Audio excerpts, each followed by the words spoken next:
the New York Times editorial board calls for legalization of marijuana. Ever so rarely, ever so often, I agree with the New York Times editorial board, because sometimes I disagree with them.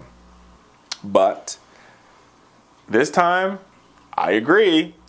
Debuting what is going to be a 6-part series, the New York editorial board called for an end to the prohibition of marijuana, saying that the current ban inflicts great harm on our society just to prohibit a substance that is less dangerous than alcohol.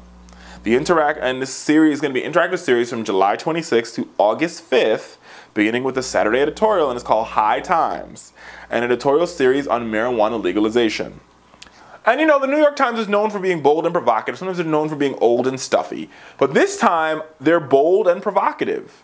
And I think if you talk to a younger generation of Americans, millennials for that matter, they would tell you, way to go, New York Times.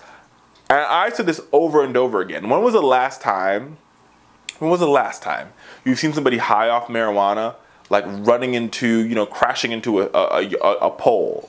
Or when was the last time you've seen somebody, you know, high off marijuana, falling asleep in a gutter?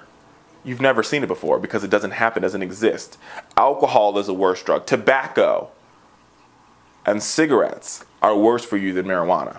But yet, because they can't find a way to tax it or whatever the reason might be, we have basically created this whole society that demagogues marijuana, and that is starting to change because society is realizing that it's not that bad of an idea to get high. Getting high is actually a good thing. I mean, I'm going to tell you, my doctor prescribes marijuana. That's how great. I love my doctor, by the way. Me and my doctor have a great relationship. I think we should bring my doctor on the show. And he's awesome. If you live in the District of Columbia, you should check him out. Joel Eng, best doctor alive. Awesome sauce. But he'll tell you why he does it. And it's medicinal. It's medicinal marijuana. But, you know, it's a really, and I'm happy that the New York Times is really having this debate. And it's not just saying we agree on marijuana. Actually, the board argues and weighs, you know, both the pros and the cons of legalization. A good thing, a good step in the right direction. And now we're having a fair and balanced debate about the legalization of marijuana. And at the end of the day, if you want to smoke a joint, that's your problem, not mine. Just saying.